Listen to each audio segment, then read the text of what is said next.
बुराड़ी विधानसभा के कांग्रेस के कर्मठ जुझारू व वरिष्ठ नेता श्यामकरण भारद्वाज जी से अक्ष इंडिया न्यूज़ की संवाददाता उषा पांडे ने सरकार की नीतियों को लेकर विशेष बातचीत की। स्वागत है जी। अभी सर जिले में जो आपका पार्टी का जो फेरबदल हुआ है, जो संगठन में आपका फेरबदल हुआ है, उस संबंध में आप क्या कहना चाहिए? देखिए, कांग्रेस पार्टी एक बहुत बड़ी पार्टी है और जो हाईकमान का डिसीजन होता है वो सभी वर्करों को माननीय होता है। लेकिन कहीं ना कहीं जो अभी हाल ही में जिलाध्यक्षों का जो चयन किया गया है, इसमें जिलाध्यक्षों का पूर्व जिलाध्यक्षों का ये कहना है कि हम लोगों से पूछा नहीं गया, हमें कोई सूचना नहीं दी गई, एक दिन पहले भी नहीं बताया गया कि भाई आपको हटा रहे हैं, किसी और को बना रहे हैं, तो आपको कोई ऐतराज़ तो नहीं है। संगठन में जैसा कांग्रेस पार्टी की परंपरा रही है कि वर्करों को साथ लेके चलना, सम्मान देना, जूनियर को सीनियर बनाना और ग्रास रूट का जो वर्कर है उसको हमेशा पहले सम्मान मिलता रहा है।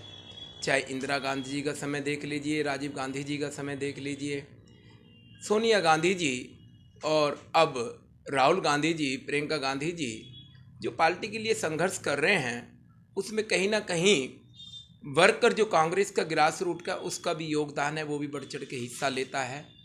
तो हर वर्कर जो पदाधिकारी है या रहा है उसको सम्मान चाहिए, सबसे पहले बात ये है।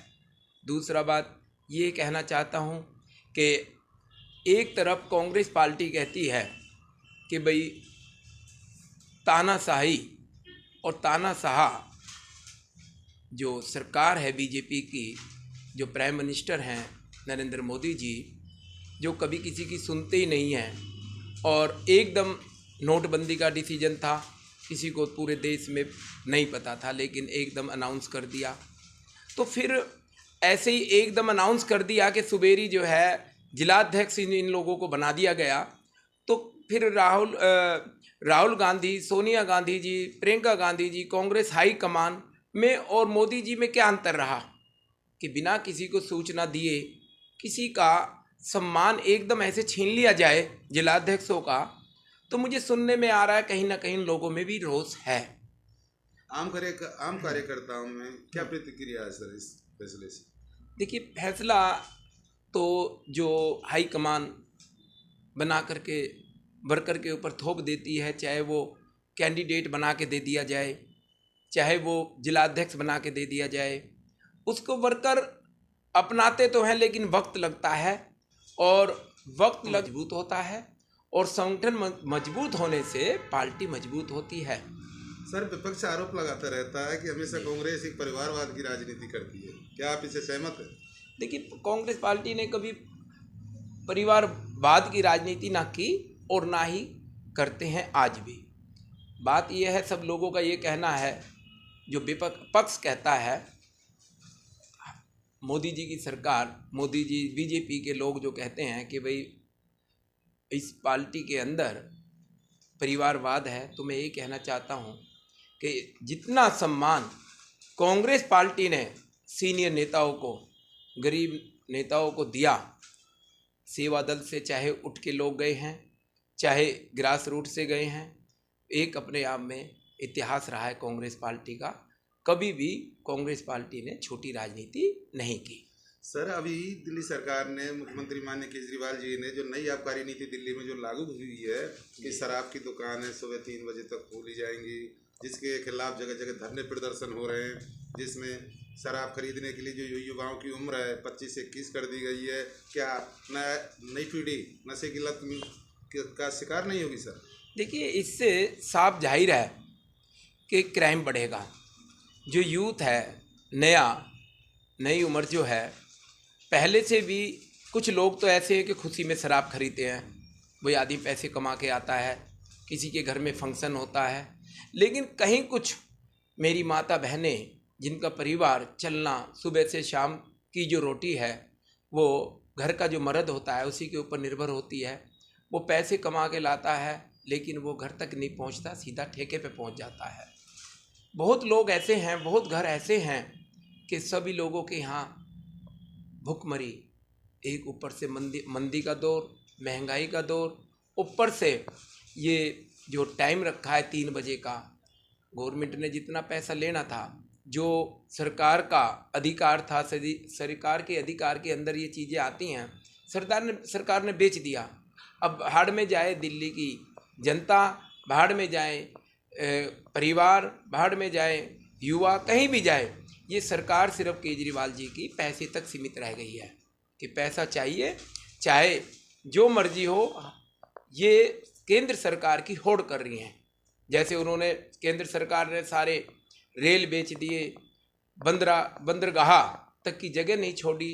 अब इन दोनों पार्टियों में होड़ लग गई है कि सरकार के पास क्या है बेचने के लिए, जो हम बेचें और अपनी जेब भरें। सर, आगामी चुनावों को देखते हुए केंद्र सरकार ने जो कृषि बिल वापस लिया है, क्या आप कहाँ तक सीमित है कि चुनावों को मद्देनजर रखते हुए मोदी जी ने बिल वापस लिया है? देखिए, एक बात तो यह है कि देर आए दुरुस्त आए, लेकिन जब चिड़िया चुग गई खेत तो पछताने से क्या होता है। मोदी जी को शुरू में ही ये बिल किसानों के साथ बात करके, आज जो उन्होंने टीवी के ऊपर पूरे देश के सामने अपना संवाद रखा और क्षमा मांगी कि जो बिल लिए हैं कहीं ना कहीं हम लोगों से कमी हुई है, तो देश का जो मुखिया होता है, अगर वो अपने मुंह से ये बात कहता है कि कहीं कमी हुई है और हम क्षमा मांगते हैं, तो इसमें निसंदेह कहीं ना कहीं कमी रही है। किसानों का बिल वापस लेने का मतलब ये है कि उसको कागजों में भी लाना पड़ेगा। उसमें देशवासियों को यकीन जब आएगा जब वो कागजों के ऊपर आकर के इम्प्लीमेंट होगा, तरीके से सिस्टम से उसको अनाउंस किया जाएगा। एनएसपी की गारंटी का भी जो किसानों ने बात रखी है, किसानों की बात रखी जाए, उसको समझा जाए, उसको माना जाए। और ये किसानों का देश है, इसमें कोई भी पार्टी अगर राजनीति करती है, बीजेपी को लगता है कि भी चुनाव ऊपर से आ गया है और हम इस बिल को वापस लेके लोगों का अपनी तरफ फेवर कर लेंगे, किसान हमारे साथ हो जाएंगे, तो अब किसान इतना बेवकूफ़ नहीं रहा है, पढ़ा लिखा किसान है, हर चीज़ को समझता है। सर, मेरा लास्ट सवाल ये है कि आने वाले निगम में आपकी पार्टी की क्या तैयारी है दिल्ली में? देखिए, हमारे यहाँ जो अभी पीछे निगम में जो उपचुनाव हुए पीछे कुछ सीटों पर, उसमें बड़ा अच्छा प्रदर्शन किया कांग्रेस ने। महंगाई और मंदी का जो दौर है, इससे कहीं ना कहीं बीजेपी सरकार प्रभावित हुई है, जिसका बेनिफिट सीधा सीधा कांग्रेस को जाएगा। प्रदेश अध्यक्ष अनिल चौधरी जी के नेतृत्व में जो पोल खोल अभियान पूरी दिल्ली में जगह जगह चालू हुआ है और चल रहा है, तो इस संबंध में क्या आम पब्लिक का कितना जनादेश आपकी पार्टी को मिला है, विशेषकर कांग्रेस? देखिए,